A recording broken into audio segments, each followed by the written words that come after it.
неговите активности, располагаме со документација каква била состојбата на објектот и пред преземените крадежни активности. Ќе го сочекам исходот на жалбените постапки кои се во тек против заклучокот и решенијата на општината Центар.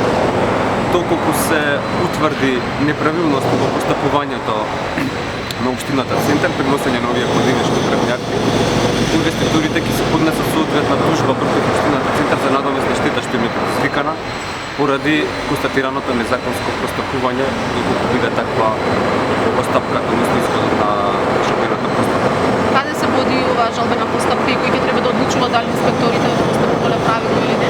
Значи, жалбите и против решението и заклучокот за дозвола за извршување на 26.10 се поднесени до второстепената комисија и очекува да го се документацијата на судот.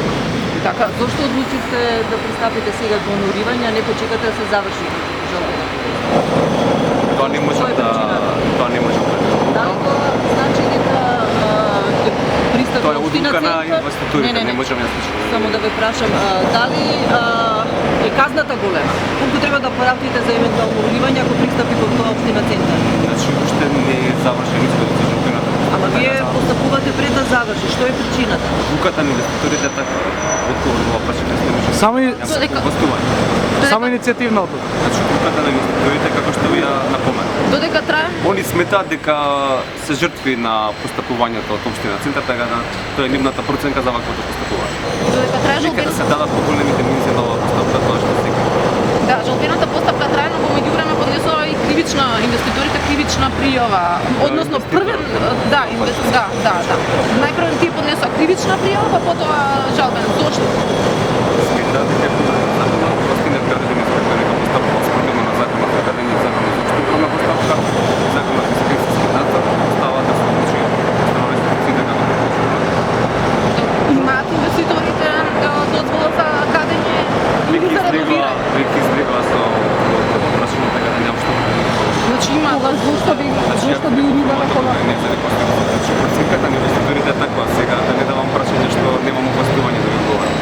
Како што гледаме денес, на лице место господинот Панчевски и другите инвеститори почнаа сами да ставуваат прави го потврдување на нивниот адвокат. Значи, во моментот се случува страдување од нивна страна, што е доброволно завршување на нашето донесено решение. До кога беше рокот за самите ова да го сторат? Значи, нема да навлекуваме во детали, рокот помина во ден 2, но не е тоа битно, што неговиот инвеститор кој е на одобрението се уште не се дека нема разградена инвестиција, дека нема приправено решение, така да рокот не е фатен се уште. Така ви известија вас како општина дека ова ќе се случува? Не, значи ние сме запознаени од лицето што инспекторката беше, што сами кажа дека ще да биде Ќе постапевте ли вие доколку господинот Панчевски самоиницијативно не рушеше денес? Значи ние постапевме кон отстранување на сами да го Адвокатот рече дека да. На комисија. Значи тие река само иницијативно ќе уна, постапката уште не е завршено. Може да се случи општина Центар да биде таа која што би треба да плати уште.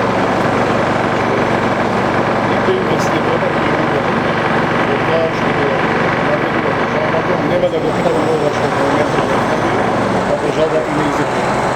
Они знаат дека што е нелегално. Затоа они сами го отстрануваат објектот, ние сме што не се забориваме во исполнение за донесено решение, затоа Малку бекграунд. Како се вика, колку се нелегални? јас се прегавам да се Какво решение очекувате да донесе второстепена комисија доколку велите вие тврдите дека вие законски ја водите постапката, но во исто време против ваш инспектор има поднесена и кривична пријава за злоупотреба на службена Не помош? думајте дека доколку они веруваат во кривичната пријава, злоупотребата на